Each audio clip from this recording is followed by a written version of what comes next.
can be more. There's nothing that I can't achieve if I just believe. You can be more. You can make every dream a reality. We can be more. Be more, be more. Yeah. I can be more. I wake up every day and try to be more. I pray I be more. It's easy to achieve anything you believe. Like hold your head high. Girl, you got a reason to breathe. I see a rare mind. Boy, you got a reason to dream. Let's take flight. Give the children a reason to see redemption. We grow up in the jacks where it's evil and wicked. Where the people with success don't want to send you a visit. But we still finna make this life worth living. Now throw your hands to the sky if you feel it. Hey, throw your hands to the sky if you the realest. You got a vision, let's put them pistols away and make sure the OGs keep the community safe. In the world where the ladies crying, the babies dying, I think we can create that space to make a way for the ladies to ride and make baby giants. Be more, believe, let's play. I'm so in love with life. There's nothing that I can achieve if I just believe. You can be more. You can make every dream a reality. We can be more.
Good evening, everybody, and welcome to this episode of the Chop Shop. Thank you for joining us tonight. I'm your host, Pastor Marvin McKenstry, and flying with me, as always, is my left hand and my right hand. He's my main man behind the scenes, Shaka Pitts. He's making the magic happen.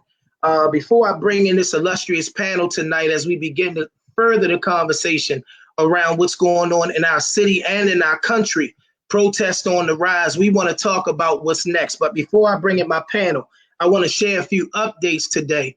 First and foremost, we want to take a pause for the cause, as today the nation really paused to celebrate the life of George Floyd. In a stirring eulogy today, Reverend Al Sharpton said that it's time for us to stand up and to tell the nation to get their knees off our necks. A very stirring eulogy today. I really enjoyed it.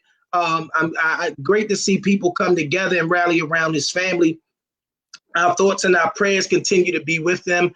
Likewise, in that same case, Derek Chauvin, the man who was accused of the murder of George Floyd, charges were upgraded from third degree to second degree murder, which carries a significant penalty, significantly greater penalty, where he could be facing up to 40 years. Likewise, the other three officers in the case were also finally charged. They've been charged with aiding and abetting, and like him are held with on $1 million bails, and are facing up to 40 years in prison as well. Finally, want to just close out this opening with our governor, Larry Hogan, took the time during his COVID-19 update just to celebrate and to salute the protest that's been happening here in Baltimore. We've been in this process for 5 years now, and you've seen everything from peaceful protests to people who are on boots on the ground, frontliners on the regular, defending the city and making sure that the protests didn't turn to burning, with agitators and all kinds of people coming into our city that don't mean well. Well, the governor acknowledged this today, and he celebrated yesterday, and he celebrated how Baltimore set the example for the rest of the nation with that being said, I want to begin to bring in my panel today. We're going to be talking about the furtherance of the work. One of the things that I think happened last time is we had an amazing opportunity presented to us, and we did what we knew, and we worked with diligence, but it never quite made it from Baltimore to Annapolis in the case of policing here locally. So what we want to do is we want to now have a conversation with the leading advocates, the people who take the conversation from Baltimore to Annapolis, so that we will know what needs to happen beyond this protest. That's why the show is titled, What's Next? What do we do next, right? So tonight I got with me a very esteemed panel of people who are great legal minds and people who understand this stuff. Many of them have educated me throughout my process of being a part of COTF and the other opportunities that I've been blessed with being in this work. So I want to start off with our very own State Senator Jill Carter is with us tonight. Yeah, you got to unmute, get unmuted. Oh, good evening, everyone. Thanks, Pastor McKenstry, for having this. It's a pleasure to see all of you. And I hope that we can offer some good information to everybody that's listening. All right. Senator Carter is also the former director of the Mayor's Office of Equal Opportunity. Is that right? No, I said it wrong. What is it? Equity and Civil Rights now. Equity and Civil Rights, where our very own Civilian Review Board is housed, the body of people who's supposed to do the civilian oversight of our police department. And I'm sure we're going to talk about some of the ways that needs to be beefed up. We also have with us tonight one of my, he's my little brother, but when it comes down to some of this stuff, he's my big brother. Brother Dayvon Love from an organization called Leaders of a Beautiful Struggle. We had the opportunity to partner with them on some of the work on COTF. I got to know this brother, and he's a brother that knows his stuff. Come on, introduce yourself, Dayvon.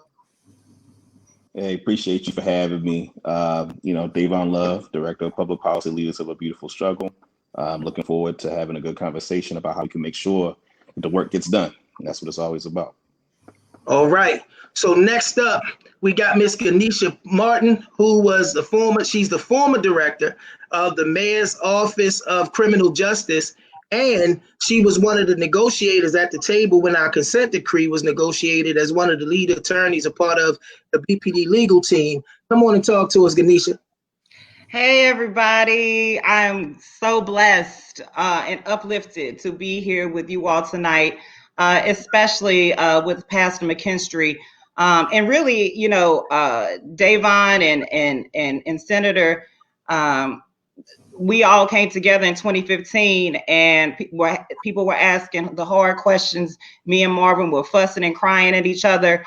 And so, I'm just blessed to be here and glad for us to try to pick up the torch where we left it, and move forward and make sure that the community is involved in doing that too. All right, and last but certainly not least, I saved up for last. We have one of my colleagues from the Community over Civilian Oversight Task Force, and I continue to call her my colleague because we've had the honor and privilege of establishing a 501c3 with Denise Duval called Reconcile Baltimore. I'm going to give her the opportunity to talk about that. Dr. Danielle, listen, one of the most brilliant young women I've ever met in my life, right from West Baltimore, Gilmore Homes. Dr. Danielle Kushner. Come on, talk to us, Dr. Danny. Thank you, Marvin, so much for having me. It's a pleasure to be a part of this panel. As Marvin mentioned, we were colleagues on the Community Oversight Task Force, which was charged with studying our current system of civilian oversight, studying other models across the nation, and coming up with recommendations for strengthening that system. We're also colleagues on our new nonprofit, Reconcile Baltimore, which we've established in partnership with BPD, working on having citizens and police officers go through a series of trust building activities and programming to try to build trust and to try to improve police community relations in the city.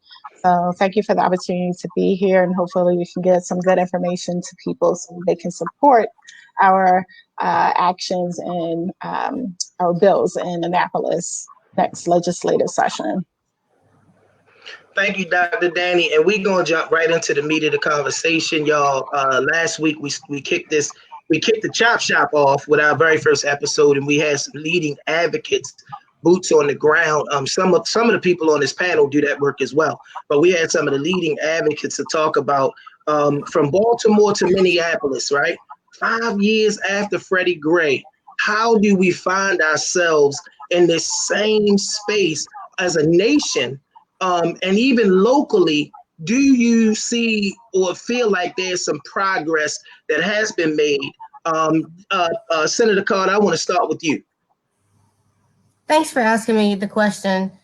So we talk about in terms of 2015, but actually well before 2015, even before the in custody death of Freddie Gray, frankly, on the heels of the 2012 death of Dayvon Martin, when the Malcolm X grassroots organization put out a report that every 28 hours a Black man, woman, or child was killed in America at the hands of law enforcement, that got my attention. And so I began to talk to people on all sides of the issue, including law enforcement, to come up with ways that we could fix this problem with policing. And so over those years, I put in a series of different bills, but around 2014 and 2015, a lot of advocacy groups got on board, and we decided to focus primarily on changing the Law Enforcement Officer Bill of Rights. After the legislature turned a blind eye to advocacy groups and the legislation and mothers who came making desperate pleas about making change because their children had been killed at the hands of law enforcement officers, and all of that, hundreds of people protesting and testifying, the legislature did nothing, willfully did nothing. So within a week of leaving legislative session in 2015, Freddie Gray happened. And so the legislature called together, I used to call it the legislative play group, but they called together what they call the work group with both houses to grapple with this issue and come up with plausible legislation. All they really did was take combination of my bills and other legislators' bills that they had ignored, watered them down, and passed something that was completely impotent and didn't fix anything. So also, as you know, around that time, we get the consent decree, which I'm sure Ganesha will talk about. But, just from my vantage point, one of the greatest flaws with that consent decree was the fact that it did not incorporate civilian oversight as a permanent structure in the ongoing effort of fixing policing. There should have never been, I know we'll disagree because you all are valuable as a civilian oversight task force, but I never thought there should have been a temporary civilian oversight task force. There should have been in that document, the consent decree, permanent, independent civilian oversight. We don't disagree, but hold it right there, Senator Carter, because I got a different tag for each one of y'all. You kind of touching all of it, but I want to jump over to Dayvon. Dayvon, Lee Ober, the Law Enforcement Officers Bill of Rights. Can you please, brother, give us some quick grassroots information? And for my listening audience, right, you're going to hear some legal jargon, and this is the group that can put it as plain as day. But even in the midst of them putting it as plain as day, I want you to grab a notepad, because this is what's going to tell us how to find ourselves out of this problem in the long term. So talk to us about the Law Enforcement Officers Bill of Rights. So what's important about the Law Enforcement Officer Bill of Rights, or LEOBR, is that it was codified in Maryland in 1974. There are 16 states that have Law Enforcement Officers Bill of Rights. And so essentially it's done in the framework of like a labor agreement, right? And so in the Law Enforcement Officer Bill of Rights are a series of protections that law enforcement officers receive that in many respects are above and beyond their constitutional rights. One kind of historical note that's actually really fascinating, and doing some archival research, in 1975, Maryland actually hosted a national convention of fraternal orders of police to basically convene about the construction nationally of Law Enforcement Officers Bill of Rights. So it's really something that the Fraternal Order of Police, which is the union that represents police officers, it was really something that goes back a long time, and that many of the structures that we're seeing that impede police accountability have been in place for many years. and that there have been many, administrations and many legislatures that have kind of left those protections in place. And so some of the things that are included in the Law Enforcement and Officer Bill of Rights, I'll just give a few of them. One of the ones that is for a lot of people, it's one of the most stunning, is that prior to the 2016 legislative session, and I think, Senator Carter is exactly right that bill that the leadership of Annapolis ended up passing was almost nothing.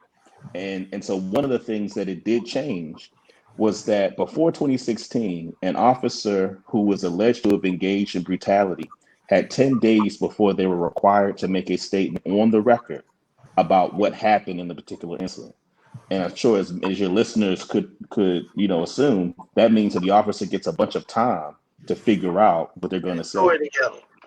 Right, exactly. Additionally, the officer is entitled to all of the information that is against them prior to the actual proceeding, the trial boards. That's the internal disciplinary boards to determine discipline for law enforcement officers. So, Dayvon, if I can talk with you through these, right? Because what I want to do is be able to balance it out against what happens with the average citizen. So in that first case, they get 10 days.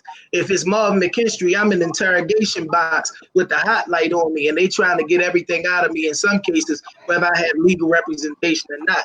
The second thing that you were talking about, a right to all of the information, is something that in the regular court system would be called discovery. And my lawyer has to file a motion to get that information on my behalf.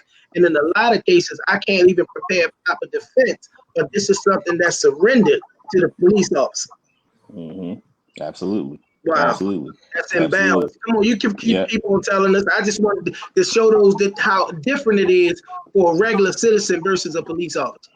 Absolutely. And so the change that was made in 2016 is it was 10 days. Now it's 5 business days, which still is way too much time, for an officer to be able to get their story together. Now, what the Fraternal Order of Police would say is that officers themselves, have a right not to speak, right? So all of us have the Fifth Amendment right. We don't, we're not obligated to incriminate ourselves. And so that's the argument they use to justify their position.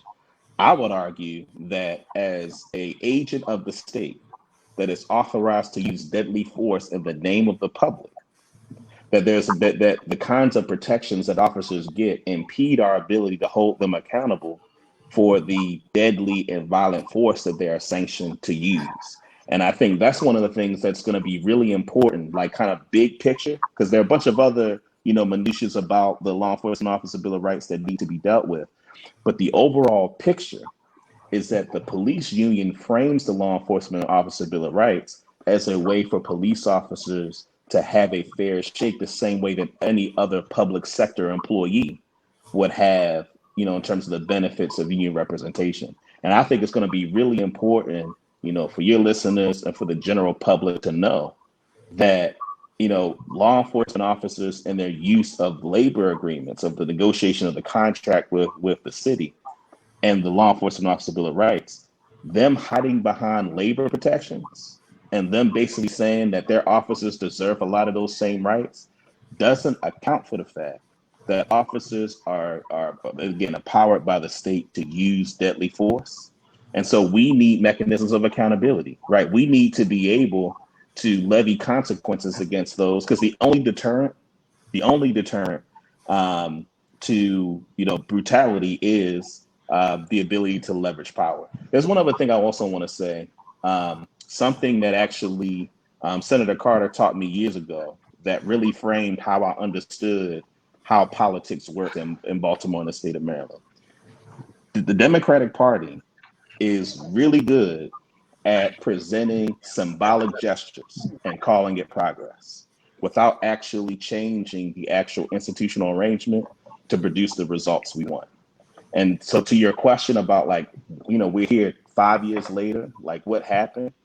What happened was the Democrats did what they always did, which is tell people they're going to overstate what it is they're going to deliver on, but they don't actually want to run up against the FOP and the actual political power that the FOP has. And so I think it's going to be really important, in the upcoming session and just in general, it's going to be important that as a community, we don't accept the symbolic gestures. We don't accept the things that politicians say, oh, we can only get this done.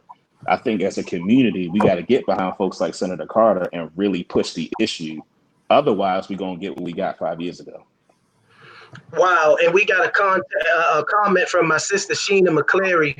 The police should be held to the same or even higher accountability because they are paid to protect and serve.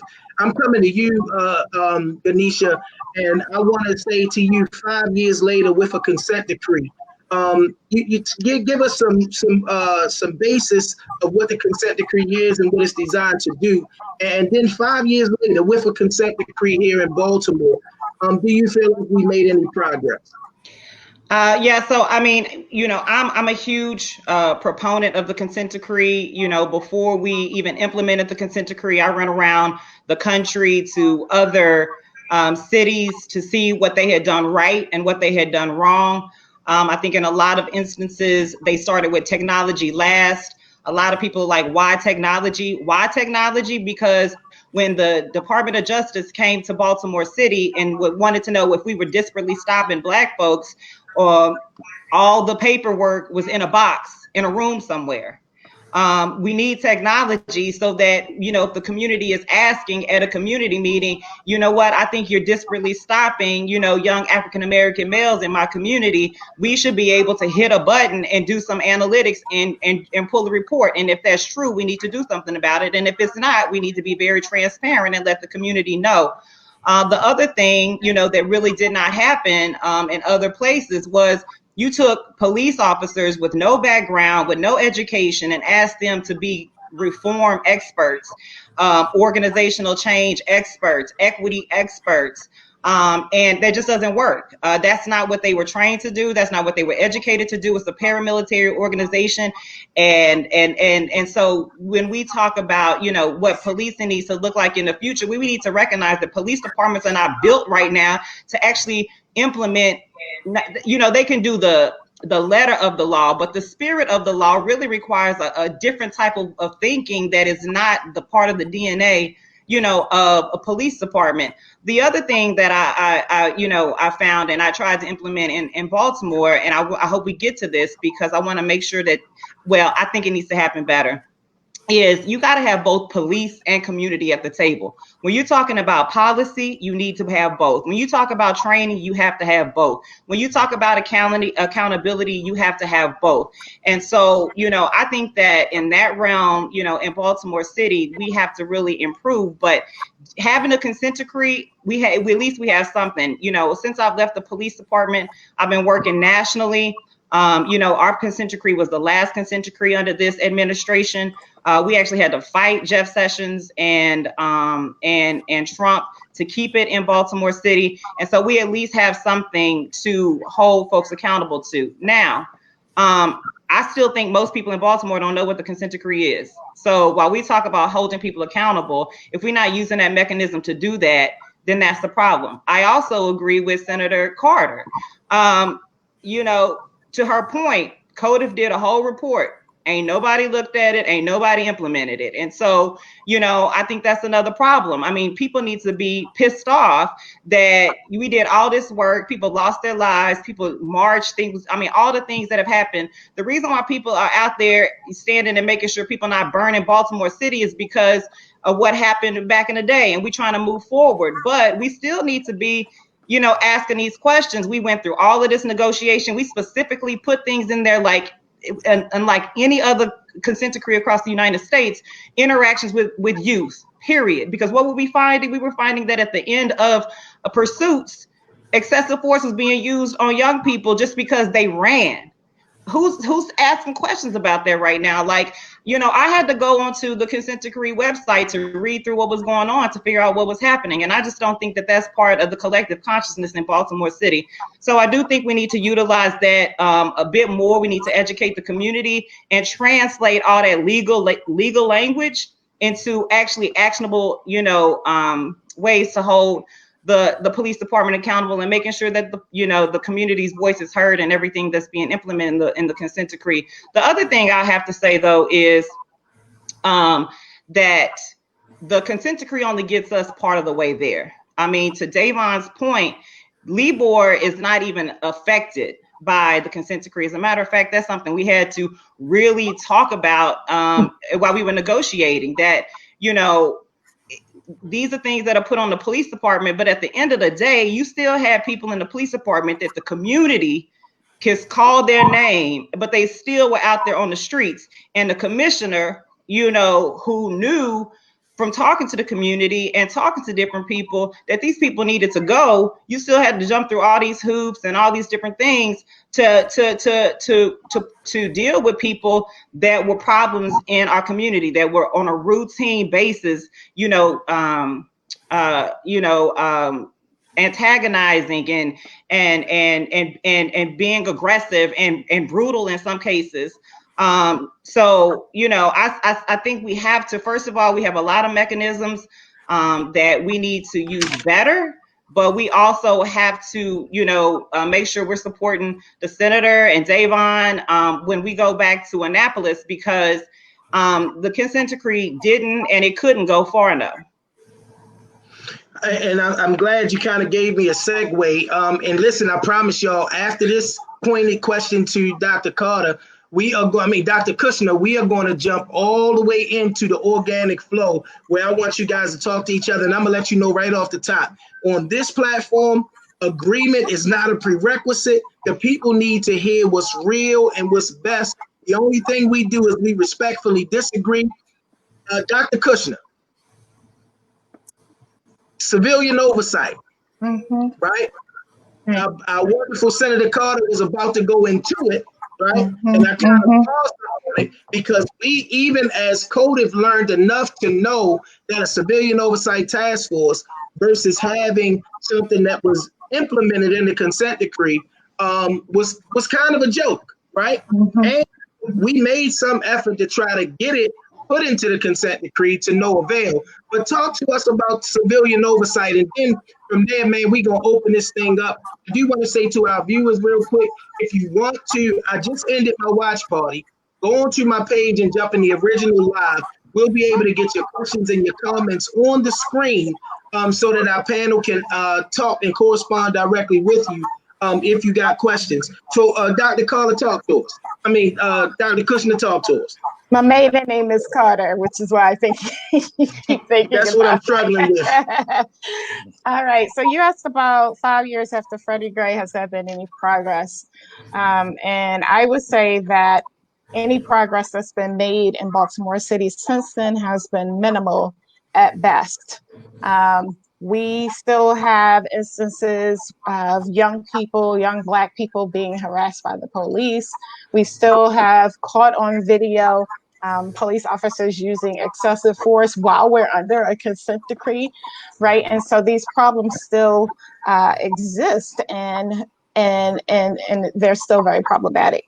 I think that the reason we keep seeing the use of excessive force by police officers is in part connected to what Senator Carter began to say, which is that the whole issue of community oversight was not incorporated into the consent decree. And of course, what that means in practice is that it's not going to be a priority for the Baltimore Police Department or for the city, even more generally. And so, you know, if you have an effective civilian oversight agency, then people can have confidence, right?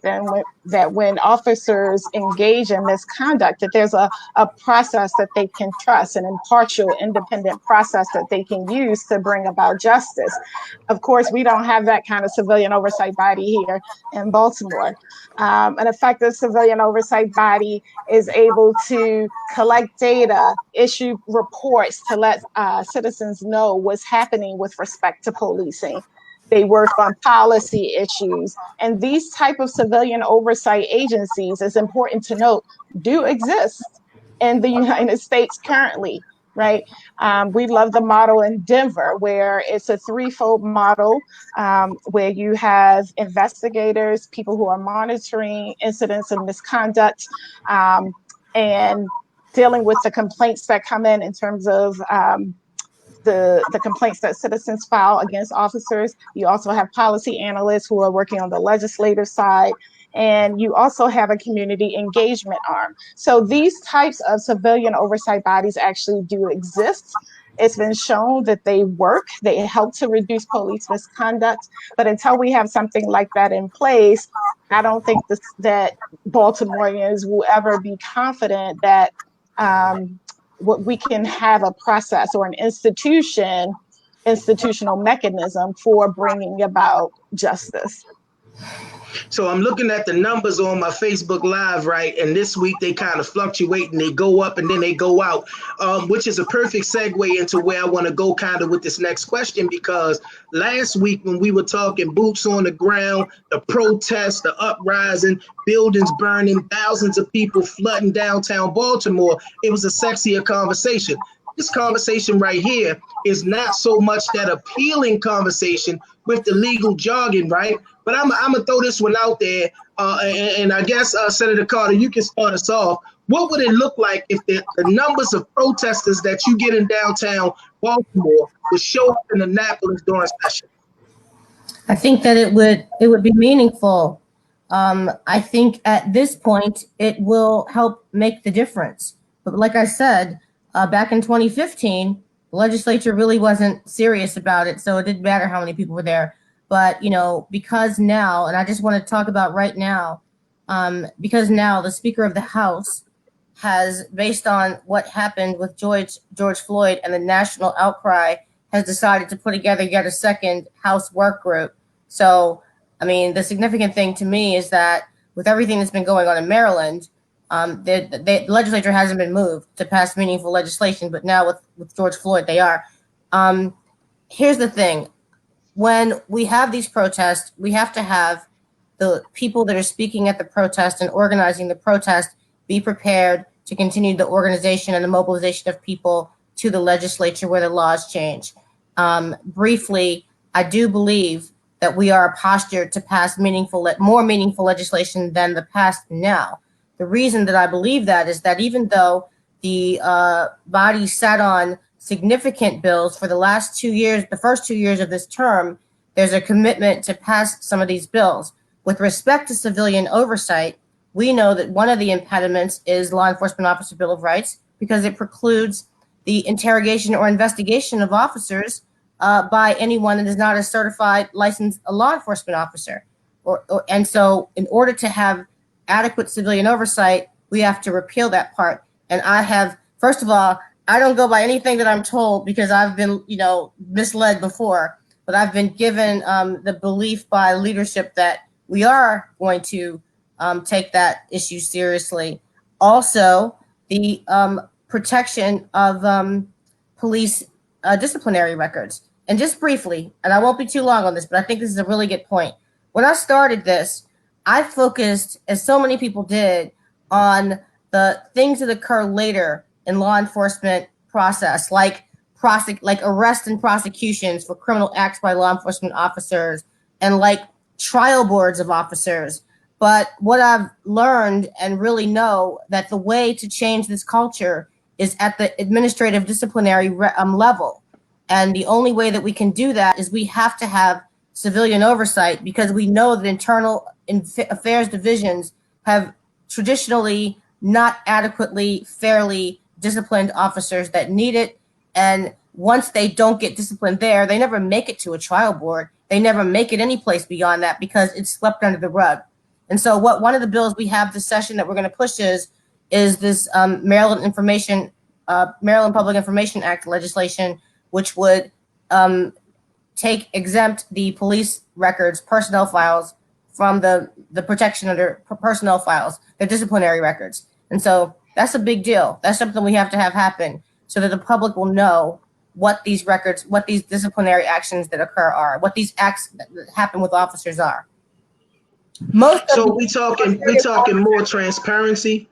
I'm sorry, were you still talking, Senator Carter? Well, yeah, because first of all, if you have a combination of civilian oversight that has teeth, and if you have the knowledge of what these officers are doing and what the discipline is, then it's going to be more difficult to sweep their bad acts under the rug by the internal agency thing. Yeah. Yeah. Yeah, Fight we talking more transparency, right? What we know is that most of the officers that we find out about have a trail of incidents where they were never disciplined. And just so, like Derek Chauvin. right. Yeah, just like Derek Chauvin, 18 prior complaints. I see Ganesha look like she want to jump in there. She chopping at the bit. Come on, Ganesha. I got so many things to say, but you know what? We always talk about let's go after the violent repeat offenders. Let's go after the people that are terrorizing our communities. Like, you know, every police officer is not bad, but every bad police officer makes it 10 times worse for a good police officer. And so, you know, one of the things after the GTTF, after folks was arrested, and I had been in the police department a couple of years by that time, but after they were arrested, you had more police show up and start saying, I know people that are doing something. I know people that are doing something. I know people that are doing something. So, you know, what I want to add to this conversation, you know, is not only where the advocates and the activists are making a space for community to know what's going on, we also have to make it just as important in the police department so that people, when they see that people are held accountable, that they continue to speak up about these officers. I mean, there were officers there who for years, I mean, we're not even talking, this is 18. I'm way more than that. And so, you know, I think that, you know, we want to come out of this conversation with action. And I do have to say, I am disheartened. We got to figure this out, because every time we do, we talk about what the solution is. Like, I understand we mad, we come with emotion, but we have got to translate that emotion to action, because it's to be preventative. You know, so that we are holding people accountable. Don't tell me when you have somebody that is sitting on somebody's neck for 8 minutes and 46 seconds and moving his knee so as to cause more harm to him, that is a messed up person. I'm gonna respect it. We might have church people on this thing. So that's an effed up individual. Don't tell me that it was on that day that he decided to be demented. No, he has been demented for years. And I guarantee you, as soon as that happened, several people, there was hallway conversations by police that was like, I knew it was gonna happen eventually. So, you know, a lot of my questions are, who was this guy in the police department? Who was he protected by? How was he able to go all of this time without being called out and held accountable? And it's not just because all police are bad. It is because the accountability mechanisms are not strong for people to stand up inside police departments, and we don't have, to the senator's point, the transparency outside of the police department. So, you know, one of the things that I would suggest is that we focus on those bad apples. The community knows those names. They knew the names of the GTTF. This was not new. The public defenders knew. The state's attorneys knew. They're not even calling them for testimony. All of the people who know need to stand up and say, these are the people. What are we doing? Let's look at them as a case study, and make sure that when we are trying to change the laws, what we're trying to do, we are addressing what we already know to be happening, as opposed to, because I think that can help too, Dayvon, to what you were talking about, when they want to come back and say, well, let's not talk about in general. Let's talk about the facts. You know what I'm saying? So again, to all of our audience, our listening audience, you are tuned into the Chop Shop tonight, where we have Senator Jill Carter, Brother Dayvon Love, Anita Martin, and Dr. Danielle Kushner talking about what are the next steps, what do we need to do next. And we got a question that I want to get to, and I want to throw this question at Brother Dayvon Love, because we've had some pretty stirring conversation around this particular question. Accountability in policing is a problem, Nisha McCoy says. Do you think that the police union is a problem? I want you to open up that can of you-know-what on the police union you got sitting there, Dayvon. So I think one of the most important ways to understand the Fraternal Order of Police is that it is an institution that is subsidized by public dollars, that is a special interest group for a community of people that have historically disrespected our community, right? And I think it's really important that we frame it that way. Say that one more time for me. The Fraternal Order of Police, right, as a police union, it is a organization that is subsidized by public dollars, right? A third of the city's budget typically goes to the police. So, a couple budgets ago, Baltimore City broke $500 million that it gives over to police. I think Baltimore has more, it's the second highest police officers per capita of any jurisdiction in the country. So it is. So the police union is a organization subsidized by the public that acts as a special interest group.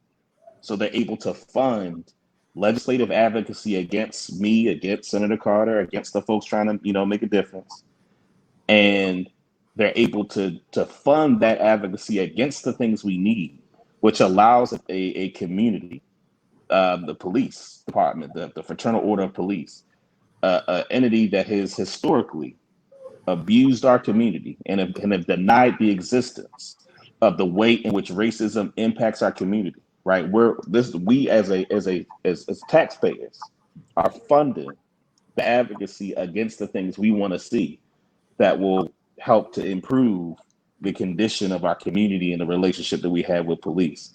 And I think that's really important because the police union operates in many respects like a gang, right? They operate in ways where just one like aesthetic example. This isn't like major.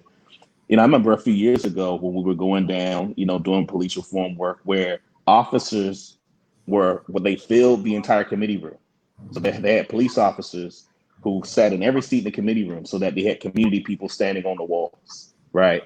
So that's the level of like gang-like mentality that the Fraternal Order of Police operates with. And so I think that's important for a couple of reasons. One is that I think that a lot of times we focus on, individual bad police officers. What we don't talk about, though, is that the culture in American civil society that is fundamentally baked into it, the lack of respect for the humanity of Black people, right? There's a study that I would advise, all your listeners to get. It's called The Essence of Innocence. It was written in 2014 by a guy named Dr. Philip Goff.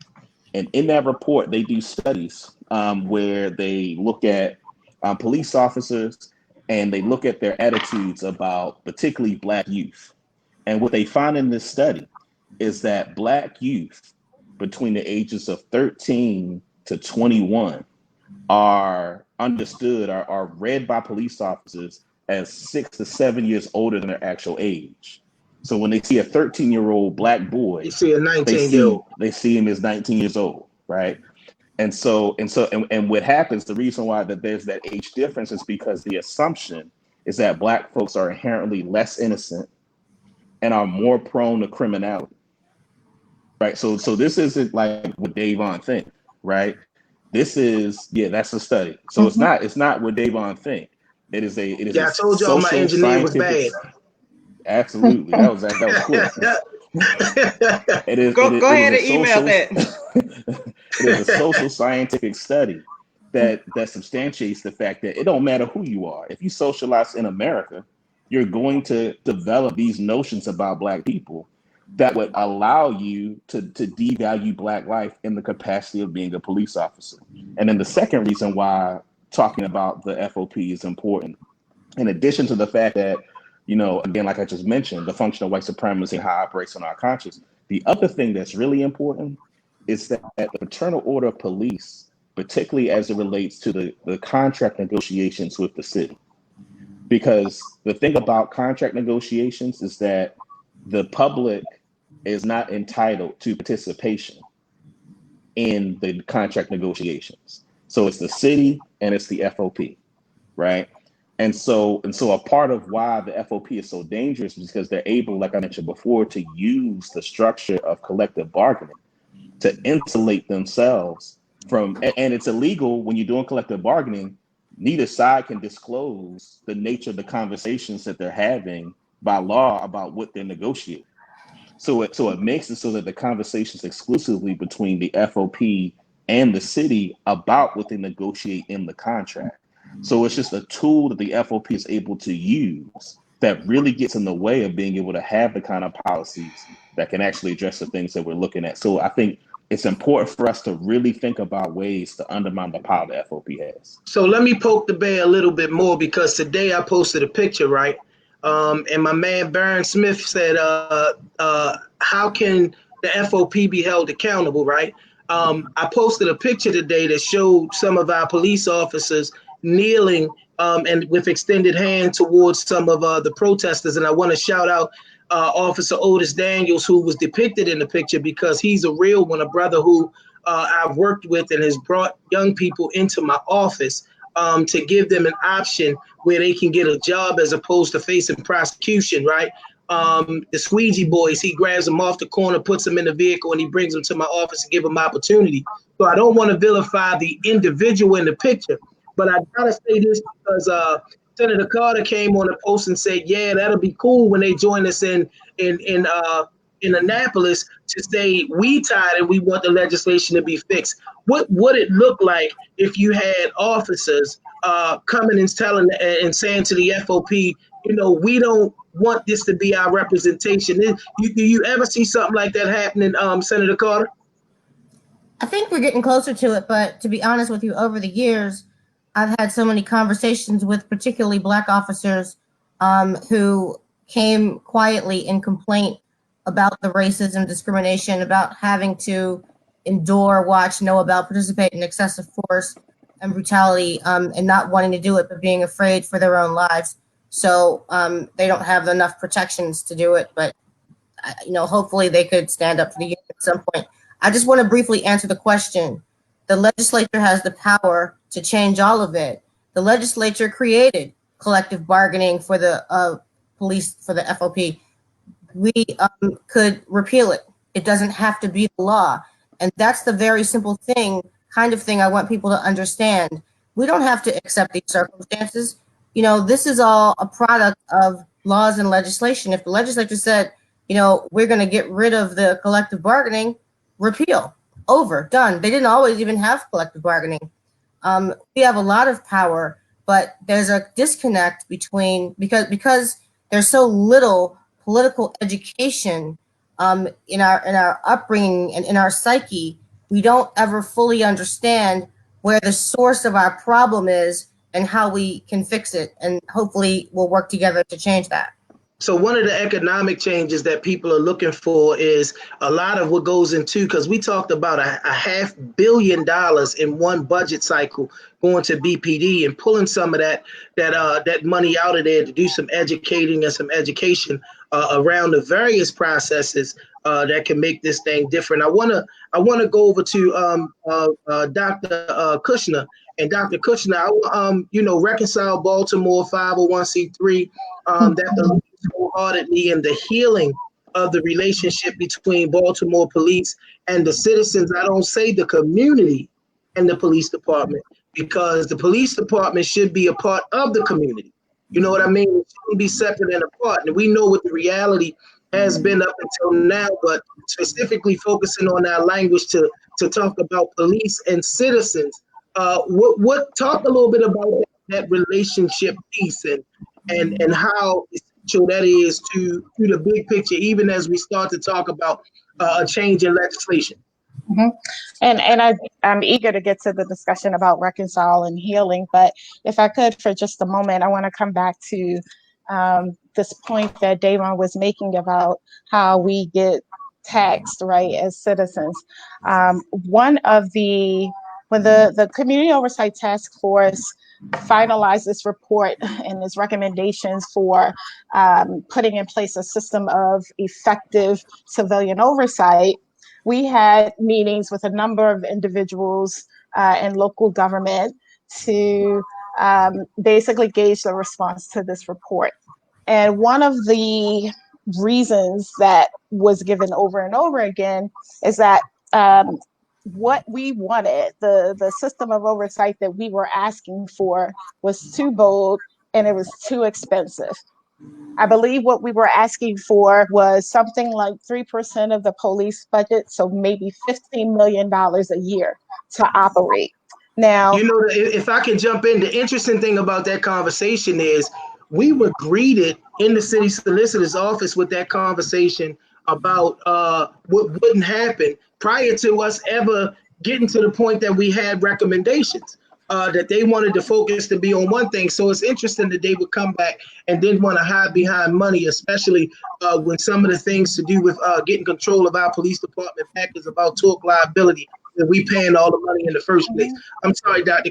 Kushner, I had to throw that there. Yeah, no, that's right. And that's exactly where I was going. So if we're talking about, we're saying $15 million to put in place an effective system of oversight, a system that actually holds officers accountable for misconduct.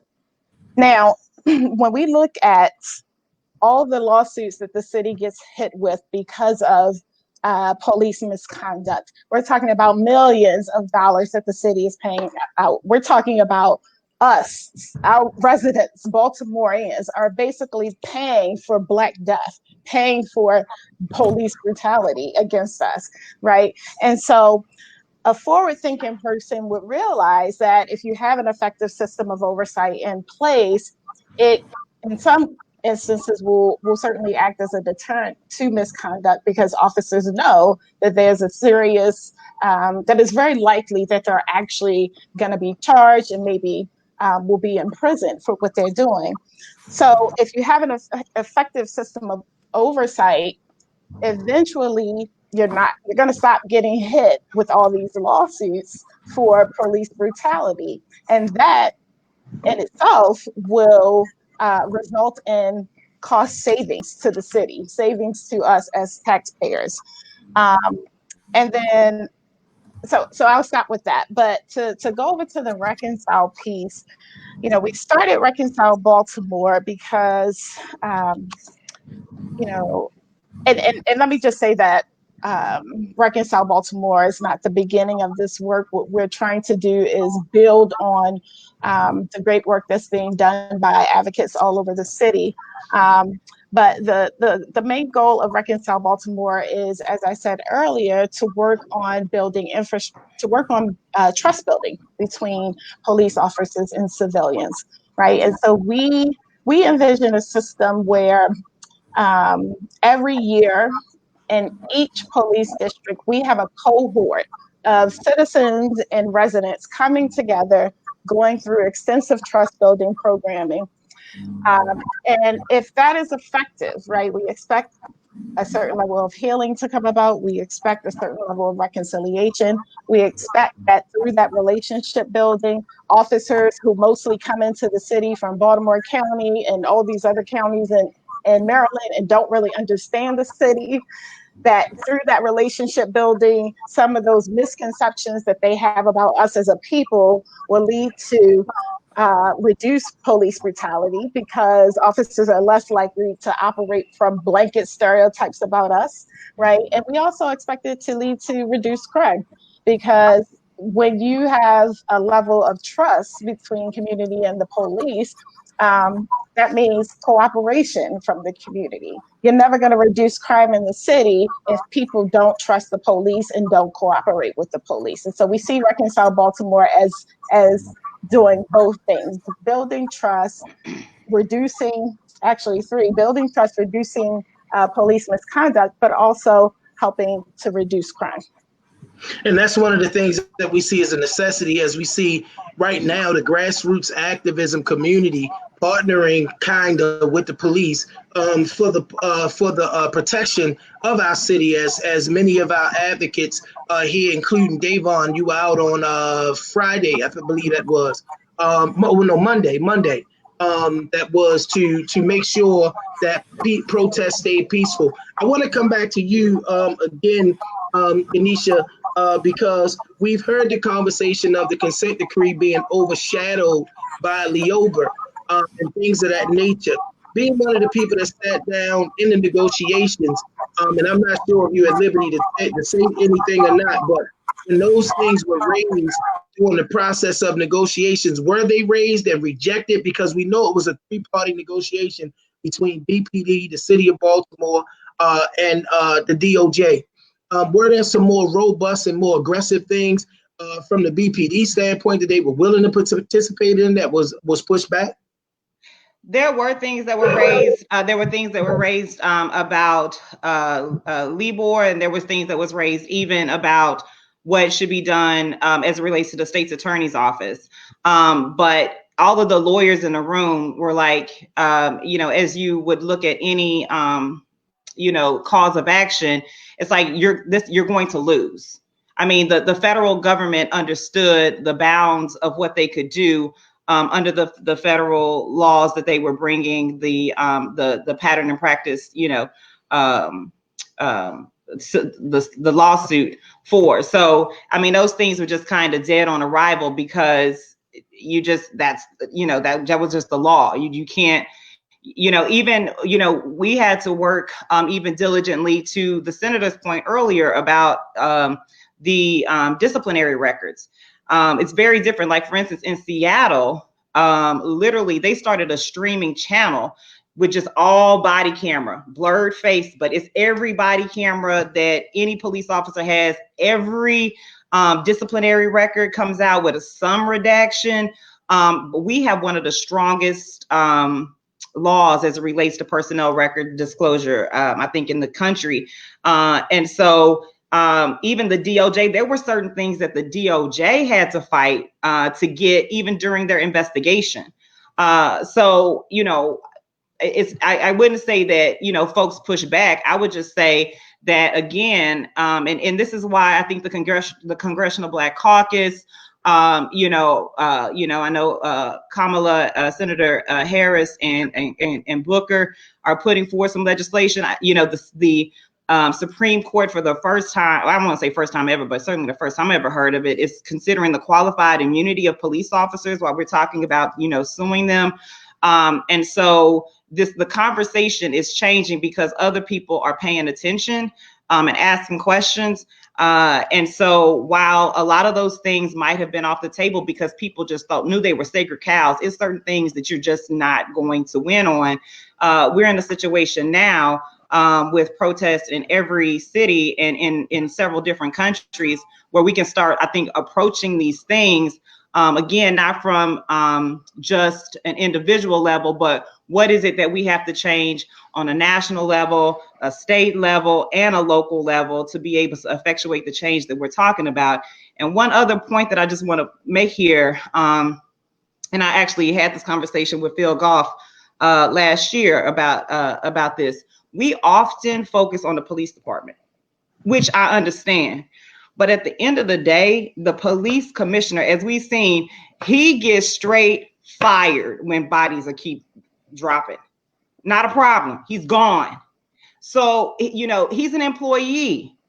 Those same threats, I can tell you, are not made when it comes to reform. The same threats are not made when it comes to holding folks accountable. The same threats are not made when it comes to the consent decree. I can tell you right now, I was never called over to City Hall because you're not doing a consent decree.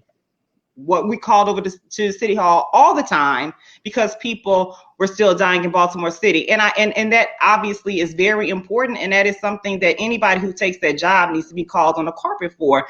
But we have got to figure out a way. And I know that there's talks happening right now when we finally get a mayor next year or whenever that's going to happen, with making sure that person, because they really were not talked. This was really not brought up during any of the forums, during any of the times that people had the opportunity virtually or whatever to question the mayoral candidate. So, one of the things that I think has to happen that we have to start planning for is that whoever ends up in that seat, that the same pressure that's applied to the police commissioner has to be applied to their boss, which is the mayor. So to our viewing audience again, I'm coming to you, Dayvon. To our viewing audience again, you tuned into the Chop Shop. Thank you for riding with us tonight. I got my man Shaka Piss behind the scenes making the magic happen. On tonight with Senator Jill Carter, Brother Dayvon Love of Leaders of a Beautiful Struggle, Anita Martin, formerly the Director of the Mayor's Office of Criminal Justice, and Dr. Danielle Kushner, former member of COTF, a professor, as well as one of the founding members of Reconcile Baltimore. Go ahead and jump in, Dayvon. And what we're about to do is we're going to really shift the conversation towards solutions. Thank you to our audience who are posting comments. Continue to post them if you have questions. If you get them in, we'll get them up and we'll get you answers. So I actually want to pick up on a point that both Dr. Kushner and Ganesha brought up that I think are really important, and that's the relationship between police accountability and public safety, because oftentimes those two conversations are held like separately from each other. Mm-hmm. And what's important to note is that, you know, as was mentioned before, if you have a police department that the community does not trust, then it makes it impossible for any form of policing to be effective at getting people off the street that are actually part of the problem, right? And so not only does, you know, greater transparency, you know, how to address the issue of police brutality, but it also spills over into the questions of public safety and making sure that police are able to be more effective. Like one thing in the advocacy that, you know, LBS does in Annapolis against things like mandatory minimums or sentence enhancements, you know, one of the things legislators say is we got to do something about the violence. And part of the frustrating thing about that is that the sentence enhancements or mandatory minimums have a narrow focus on the individuals for whom get swept up into the criminal justice system. Well, the short-sightedness in that is that they rarely ever say, well, you know, the police is supposed to be the agency that gets people off the street. They're supposed to be the people that bring the evidence to prosecutors, that allow prosecutors to be able to put people away. And you hear this rhetoric of you have, you know, repeat violent offenders. And the question that I asked a Republican senator, you know, during this past session was, I was like, well, if you have a repeat violent offender, why is it that the normal course of what it takes to a police officer find out who commits a murder, you know, arrest them, charge them, take them to a state's attorney, have them prosecuted, have them put away, why isn't that working?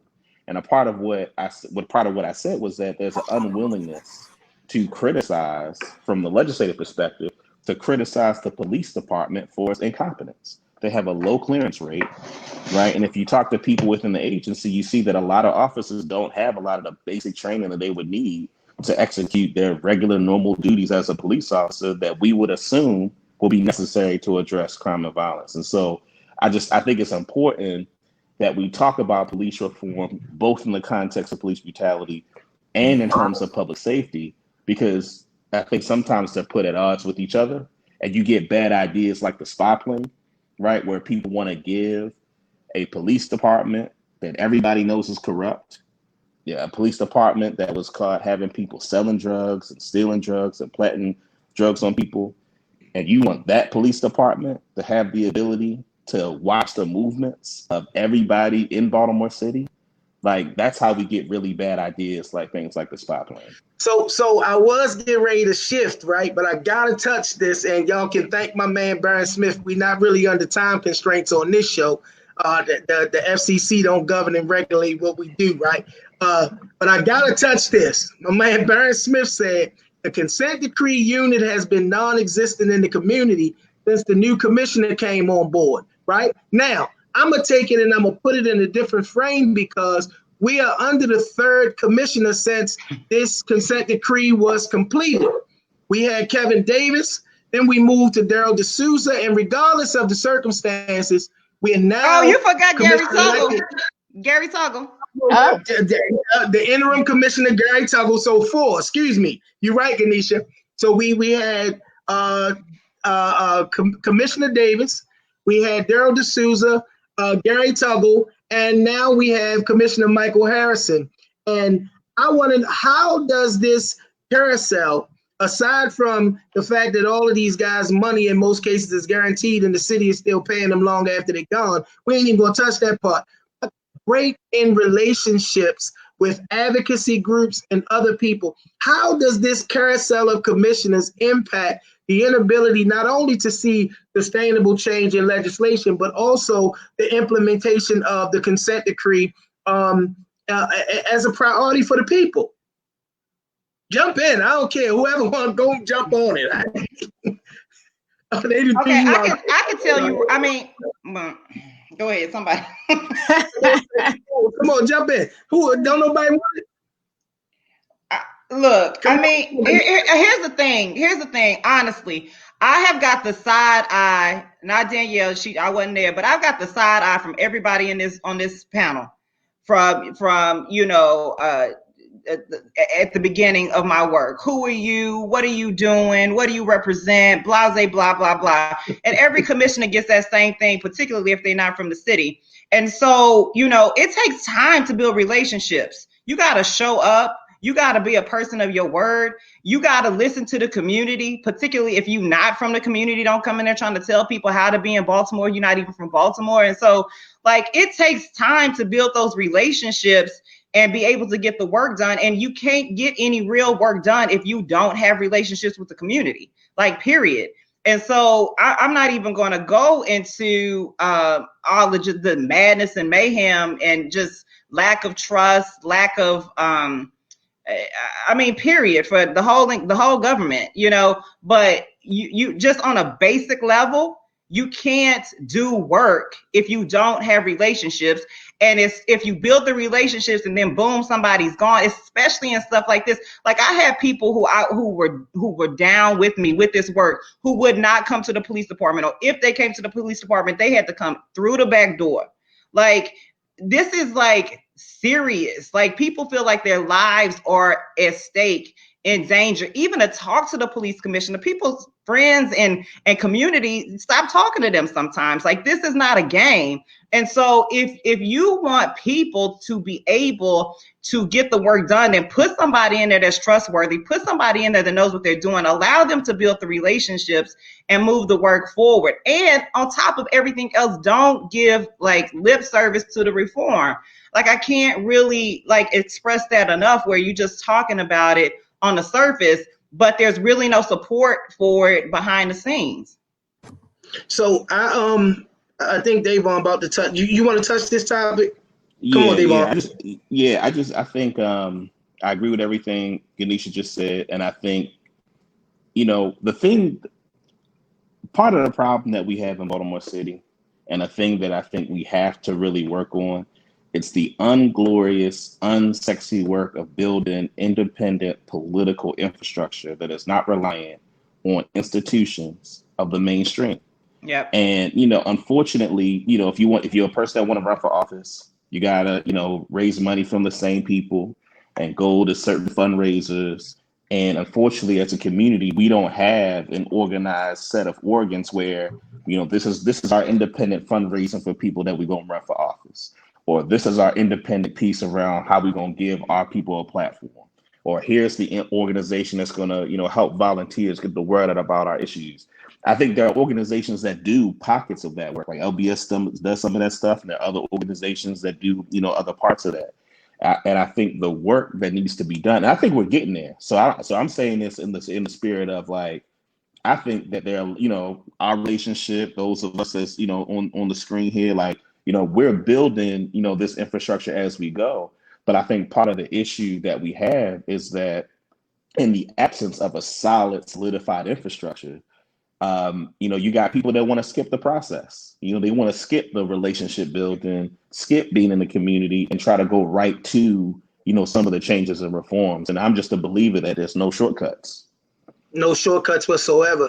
And that's a perfect segue, because I do want to come down the stretch. As I said, we're not bound by time, but I think we're at a point where we can really start to come down the stretch. And I want to put this out there. I don't want to be leading in it. I want to hear, this is a great place to hear the passion of this great group of people who are with us tonight. And I want to start with you, Senator Carter.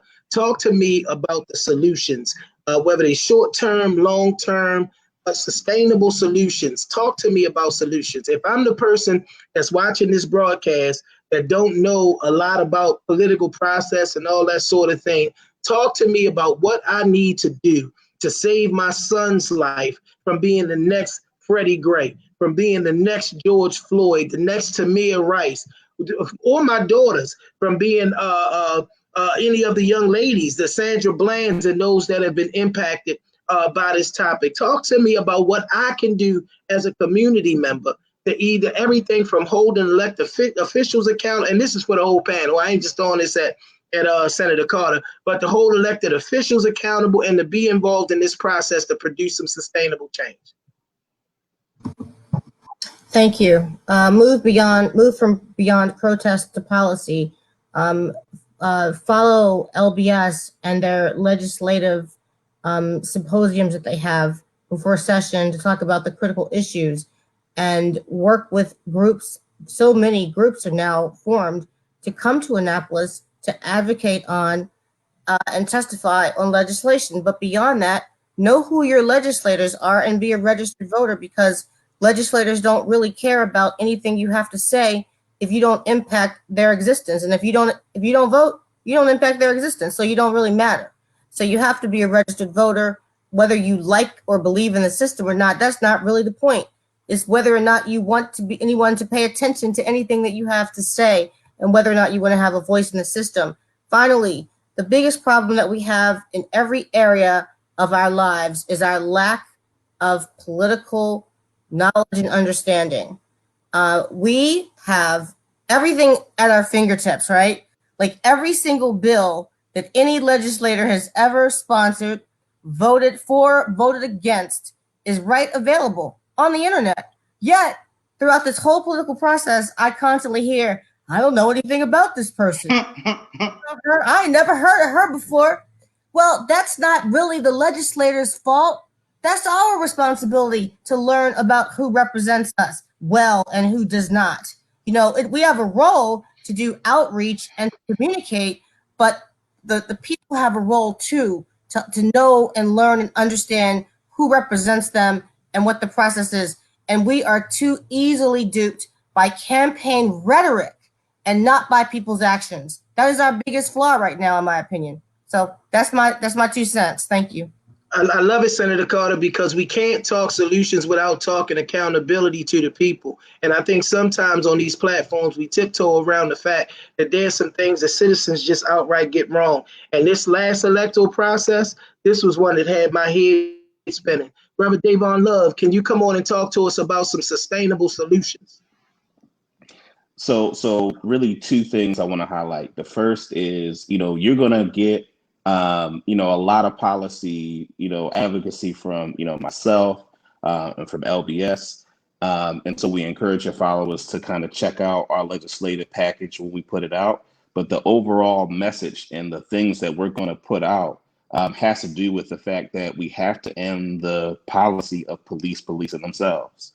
Right? Anything that doesn't undermine the police ability to police themselves is the problem. And so, we're going to be advocating for legislation that addresses that. The second thing I want to say, and it actually is very similar to what Senator Carter just mentioned.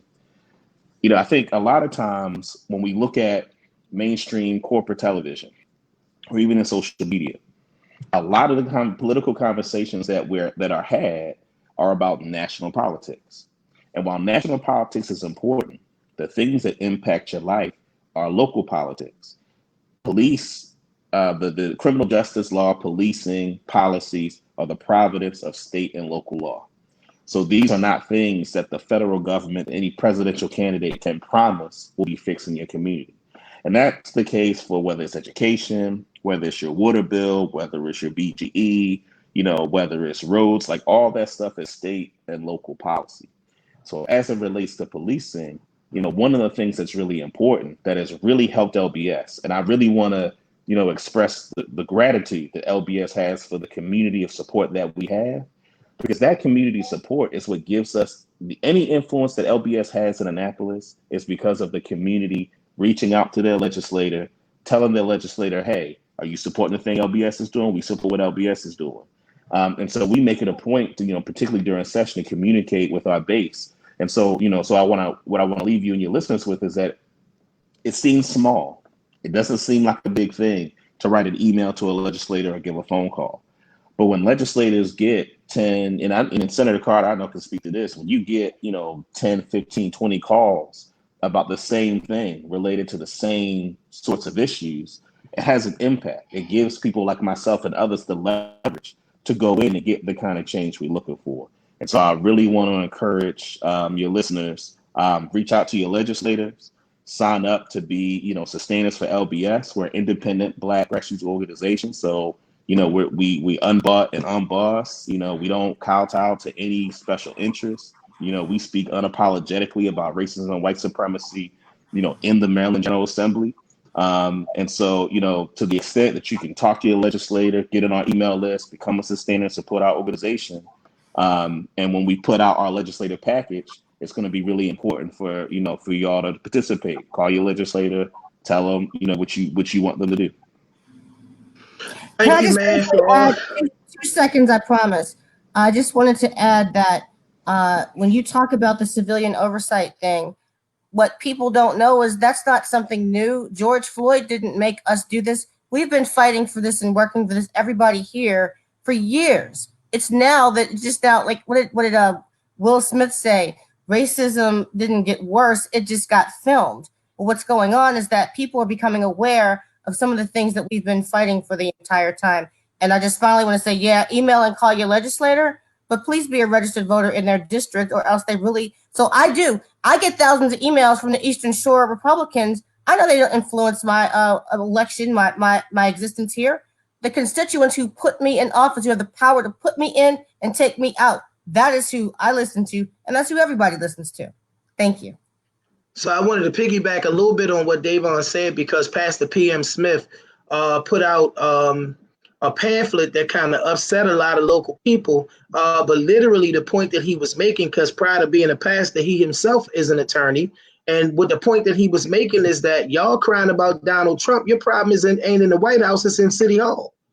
And a lot of people did not want to hear that very real, in-your-face conversation. But Pastor P.M. Smith is my guy. I love listening to him. And we get ready to cut. We keeping the clicking down. Anita Martin, one of the friends. When we met, we were sitting in a room that it was one of those rooms like your mother tell you, y'all go in that room and sit there until you figure it out. We had some people from the Baltimore Police Department, and she was a part of BPD's legal team. We had some officers, some commanders, we had some regular citizens. I was tasked to bring in youth, and we sat in that room, and one day I got tired of all of the whooshy talk that was not real, and Ganesha got to crying, and her passion came forth, and this lady was in there, cussed me out in Russian. She felt like that day, the Transformative Justice Committee was born. It was a 8 session process that literally was supposed to go 16 weeks that lasted 2 years, and some beautiful relationships were born. Some of us found ourselves at the White House. Not that it's all about that, but I'm from Lexington Terrace Projects. How I wound up at the White House was because I stayed consistent in that work. And even down to some diversion programs that officers are still using to this day to help young people in our city. So Ganesha, talk to us. You're a friend.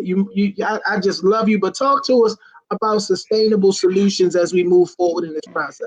Yeah, I mean, look, actually what he says is, you ain't got no power. You ain't got no power. That's what happened. You ain't got no juice. You ain't got no juice. And but what you didn't know is that I had gone to Big Mick and said, I need to talk to the community directly. I need to talk to hear what needs to be put into the consent decree and what we need to do. And what you actually don't know, and I've never really actually said this publicly, is that somebody that I love just months before that had a rough ride, not in Baltimore, and told me, Nisha, I thought they were gonna break my neck.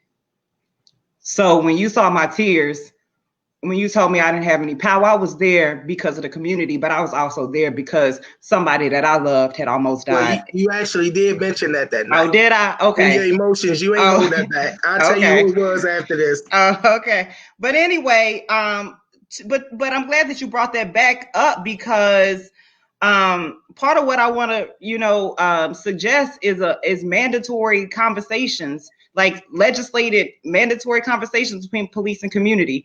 We have to be deliberate about the voices that are in the room. But having worked in the police department, again, and I keep going back to this, but it's real. When the one thing that you held accountable for is homicides. It's you sometimes get looked at crazy when you want to pull people off of patrol to go and talk to the community. You know, oh, you want a whole day? You want hours to have these conversations? Like it's not sometimes a lack of will within the police department. It's like you are focusing on the wrong stuff. People are dying. You know what I'm saying? And I think it's to the point that Dayvon made. They are so intricately related, but they're talked about separately. And so while I wish we were not in a place where we had to mandate communication like that, like I think it has to happen, because it also shields police officers, the same ones that talk to me and the same ones that, you know, have talked to the senator, where they can come and have these conversations because they've been mandated to do it, as opposed to, you know, we talk about that blue line, but that blue line is not, it does not apply equally to everybody in the police department. That blue line protects some and leaves others straight in the code. You know what I'm saying? And so we've got to think about those things. So, you know, that's one thing that I would say is to consider some sort of legislation that mandates those type of communications.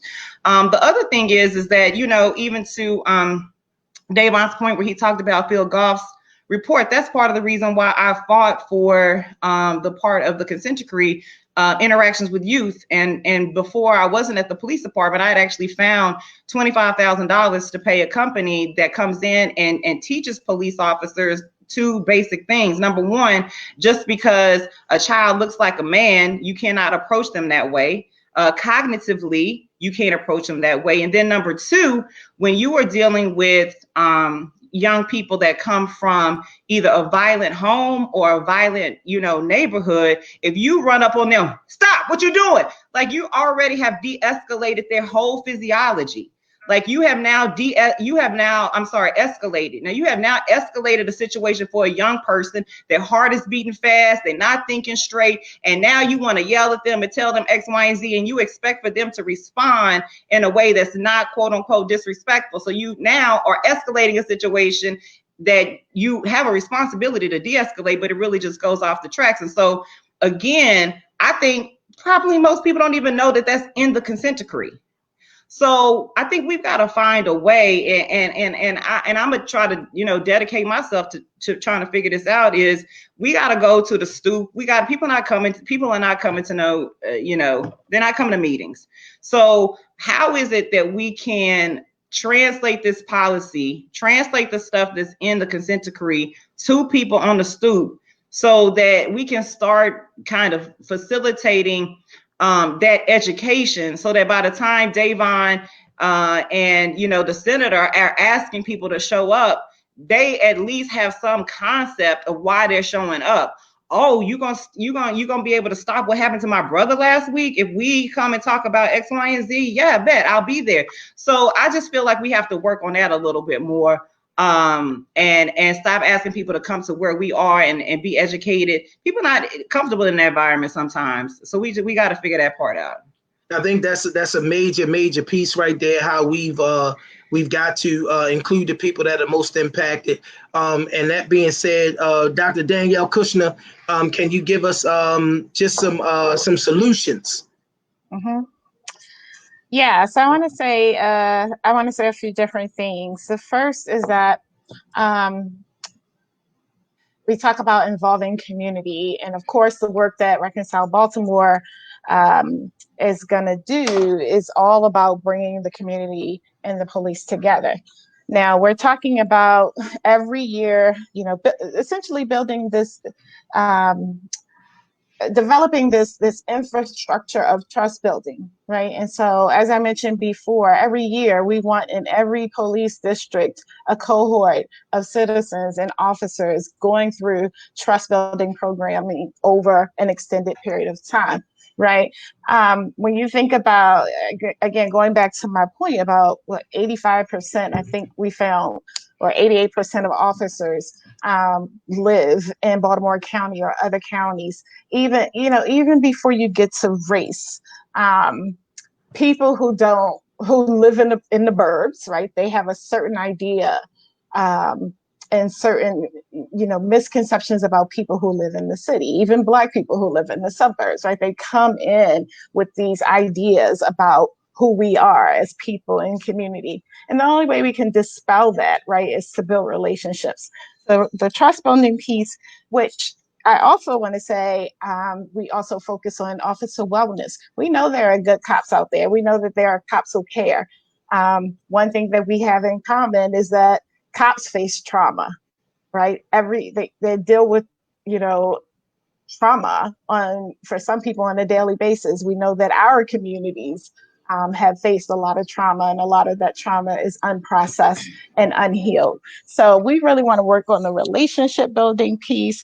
But I also think that, I want to echo what Dayvon and Senator Carter have said about the importance of educating yourself, becoming politically knowledgeable, knowing what senators are doing what, supporting legislation that seeks to bring about greater accountability. And to that point, in terms of who we take to Annapolis, I think that in the past, we've had awesome groups doing awesome work, No Boundaries Coalition, LBS, but I think we also have an opportunity to broaden the coalition, right? I think we need to bring in other actors who can also be influential. Where's the business community, right? I don't think we can assume that, the business community is vast and it's diverse, and we can't just assume that, oh no, the business community, they're on the side of the cops because they want protection, so they're not going to support anything that goes against the cops. We can't make that assumption. We need to be having those conversations. And then,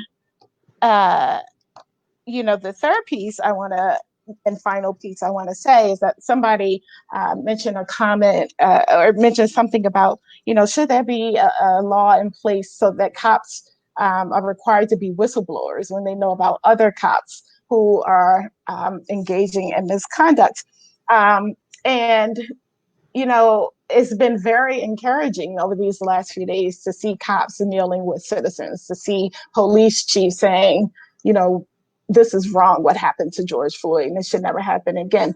But, I want there to be real opportunities for us to partner.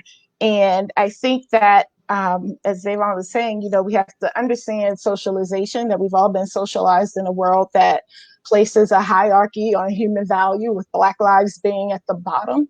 And so, officers, I think, have a real opportunity, especially the new officers who are being recruited, to try to change this culture. But I also want to say that, culture can be overcome, right? Institutions can overcome culture, right? If you want officers to act in a particular way, incentivize it. If you want officers to be whistleblowers, provide some incentives for them to do that. Right. So I think we have a lot of different things we can do. Trust building, wellness for both officers in our communities, supporting the legislation that's being put forth by advocacy groups. And the last and final thing I say, since we've just had a mayoral election, results of which we don't have yet, but be willing to break your allegiance, right? We are so loyal to the Democratic Party. We need to start being much more thoughtful about who we support and why, and not just remaining in the norm, or upholding the norm, and remaining loyal to politicians, elected officials who are not loyal to us. Thank you, Dr. Kushner. So we about to take our last ride. I want to give everybody 60 seconds, starting with you, Senator Carter, to just tell people how they can find you, follow you, how they can keep up with what's happening, and be connected. Hey, just had to unmute. So thank you for that. So there's my email address. My state email address is right there on the screen. I am an avid tweeter now. I tweet. That's my favorite social media. So Jill P. Carter on Twitter. I'm also posting regular updates on legislation and legislative issues. Maryland State Senator Jill P. Carter. Also, if you go, and I encourage you to go, to the Maryland General Assembly website, click on any legislator. Look at their legislation, look at their bio. But also, if you do that for me, you can click to sign up to receive my regular newsletter for updates. So thanks for the time, and I look forward to seeing you all in and before Annapolis. I'm going to be definitely having you back, and it may not even be close to Annapolis as it pertains to educating and informing our people. Brother Dayvon Love, come on, tell us how we can catch up with you, keep up with you, follow you, all that good stuff. So Dayvon Love, you can catch us at LBS Baltimore, all your relevant social media, Instagram, Facebook, Twitter. Sign up to be on our email list. It's an important part of what we do to keep in contact with our base, to talk about what we're doing, become a sustainer. As I mentioned before, we're an independent, radical Black grassroots organization, unapologetically Black, unapologetically about building for our community, building for self. And so it's the support of the community that allows us to be independent. We can't do what we do without the community support. Pastor Marvin, I want to thank you for your continued support, the support of everybody, that was panelists tonight, because that's how the work gets done. And so I just want to say I appreciate you and everybody else on here. Thank you, Dayvon. Come on, Ganesha Martin, tell us how we can find you and follow you. Okay, I'm not going to tell you about my 1994 Yahoo email. I'm going So if your great engineer can put maybe my Facebook, during this quarantine journey, I did determine that I'm going to dedicate my professional career to police reform. And so soon I'll be coming to you with a whole platform on how I'm going to do that. But for right now, I'm a granny on social media. So basically my Facebook, and then I think at Ganapati 1 on IG. All right, thank you. And coming down the stretch, my colleague, my good friend, my sister girl, tell Jeff I say what's up. Come on, Dr. Kushner, tell us how we can find you and follow you. Mm-hmm. So the last thing I want to say is that Reconcile Baltimore will be coming to you, the community. I just want to ask the broader Baltimore community to be open, right? Because we're asking, what we want to do with this trust building program is something a bit different from what we've done in the past. And so we will be coming to you, asking you to get involved and become a part of this programming that seeks to build relationships, that seeks to build trust, and ultimately, hopefully, reconciliation. So we will be coming to you with open arms, asking you to be a part of this process that we hope is going to heal our city. And if you want to get in touch with us, you can reach us at reconcilebaltimore@gmail.com. All right. And before we go to our closing remarks and our thanks and gratitude, we have an amazing show lined up next week.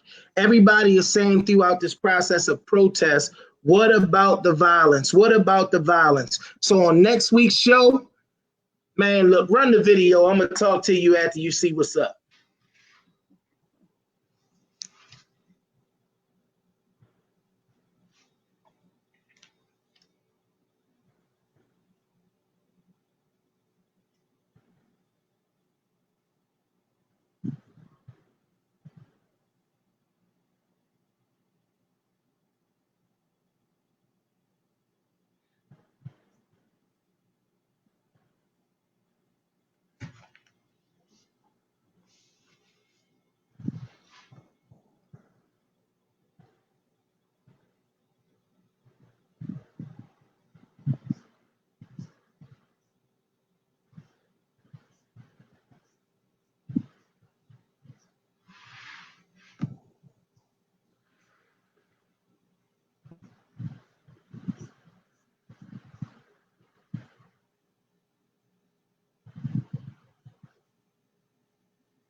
That's right, family. We had a little bit of audio difficulty, but you was able to see it. Can we get the flyer up there real quick, shot? We are going to have 4 brothers who are boots on the ground doing phenomenal work in this city to talk about the violence. One of the things that bothers me when we hear those folks talk about what about the violence, it implies that there's nobody here working. So we got my main man, just ran for mayor, Carmichael Stokey Kennedy. We got my other main man, Captain from the Nation of Islam and one of the leaders of the We Are Us movement, Brother Captain Andrew Muhammad. We got my man from the We Are Us movement, a real OG, Eric E.B. Brown. And we got my man, everybody's Uncle T, Terry Williams, who's going to come and is going to talk about what it is to be directly involved in the intervention processes of violence in Baltimore, boots on the ground. All four of these brothers have amazing redemption stories where in their youth, they made some decisions and it landed them behind the walls, and they've come back home and committed their lives to having a positive impact. So I'm excited about that show. I want to take this opportunity to thank our guest again. I want to thank you, Senator Jill Carter, for jacking me up and telling me I was having you on this week as my next guest.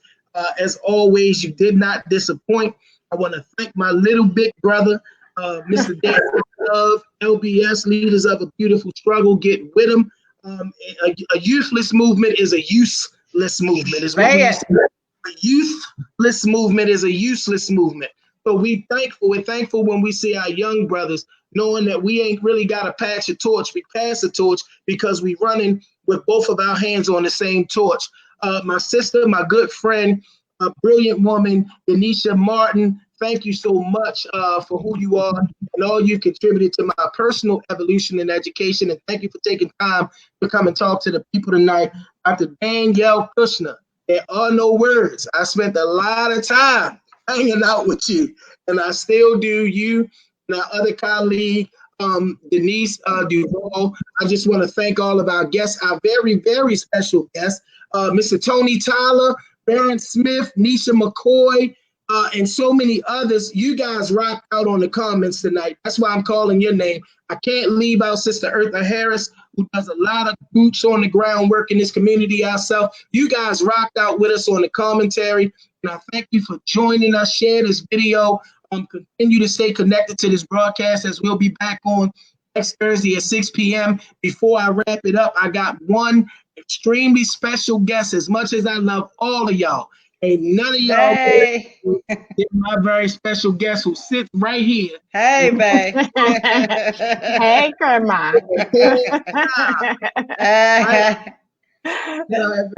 And that's the story of my life. My grandmother, my bae, the love of my life. Listen, y'all can follow me at Marvin McKenstry Jr. on Facebook. I'm Urban Theologian 1. On Instagram, my church page. I am a pastor. I love the Lord, and I love to do this work of bringing who God is to the community. I'm on Facebook, Victory House Worship Center. And my right-hand man, who's my left-hand man, who's my main man behind the scenes, making all the magic happen. I need you to come on the screen real quick. My main man, Shaka Pitts. You see all of this phenomenal stuff happening, speakers being highlighted when it's their turn, comments being posted and all that sort of thing. And I'm sitting here and don't have anything but the ease of making sure that I direct traffic. Shock, you there? You gonna come on and show your face and say hi to the people? I ain't one ready for that. He's like, I'm behind the scenes. Right. Hold on. Y'all see me? Not yet. We see the chop shop. That's a good look, but we need to see you. Oh, I know why. I don't even have my camera plugged in. All right. I got it. But yeah, I'm not used to being on camera doing these segments. So my bad, y'all. But yeah. We thank you. You were the bomb. Yes, thank you. Yeah, not a problem. I'm glad to do it. Not a problem. And yeah, so we ain't gonna see me today, Marv. All right, we glad to come to you on Facebook Live via StreamYard again next week. I need everybody to tune in when I post the flyer, post the video, share it. I need y'all to tune in. These brothers are going to be dropping some gems as it pertains to addressing the violence in Baltimore. Look, y'all, we not playing with this chop shop, right? We got the show for the 18th. already booked solid. I ain't gonna tell y'all who gonna be on there, but we gonna be talking about where does the faith community fit into the community's violence prevention programs and plans. So again, next week, join me with my main man, Carmichael Stokey Kennedy, Captain Andrew Muhammad, Perry Uncle T. Williams, and Eric E.B. Brown will be with me to discuss what do we do about the violence in Baltimore City. We're going to be solution driven and oriented on this platform at all times. Thank y'all for riding out with me. We're going to leave the same way we came. The voice of the soundtrack that you heard, I Can Be More, my main man, Corey Little. Take us home.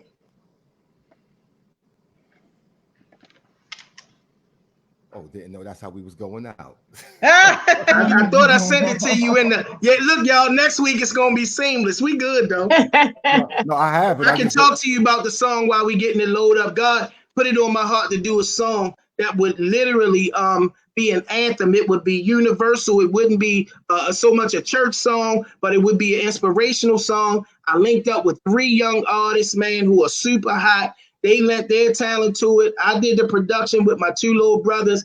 And man, we got this song that says Be More. Go to my page, find it. It's titled A Love Song to My City. Share it, share it, share it. Let's make it go viral. We about to hit the summer months and we want everybody. I don't know if people even still get systems in their car, but if you got a system, man, ride through the hood and for the kids, blast this song.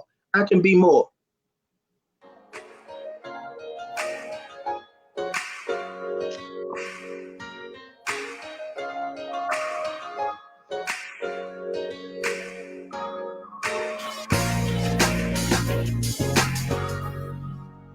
I can be more. There's nothing that I can't achieve if I just believe.